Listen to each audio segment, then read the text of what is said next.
মুড়িকে সাদা করতেই এসব রাসায়নিক কেমিক্যাল ব্যবহার করছে বলে জানায় চক্রটি।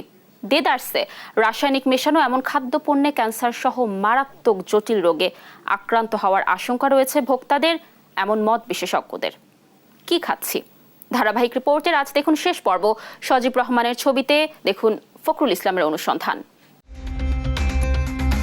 কলের চুল্লিতে বেরিয়ে আসছে মুড়ি, কিন্তু এই মুড়ি কিভাবে এতটা চকচকে হয় তা দেখলে যে কেউ পিলে চমকাবে। কামরাঙ্গীরচরের মদিনা কারখানায় মহা ধুমধামে ভাজা হচ্ছে চাল, পাশেই গোপনে পানিতে লবণ ও হাইড্রোস গোলানো হচ্ছে, যা পরে চুল্লিতে দেয়া লাল মোটা চালে ঢেলে দেওয়া হয়। হাইড্রোস দেওয়া হয়, হাইড্রোসের মুড়িটা একটু সাদা হয়, ক্রেতারা কিনে সাদা পছন্দ করে বেশি। মুড়িটা যদি যখন হাইড্রোস দিবে তখন মুড়িটা আরও আপনার কি হালকা হবে এবং সাদা হবে, মুড়িটা একটু ফুটা ফুটা থাকবে একটু। মোটা এই লাল চালই মুড়ির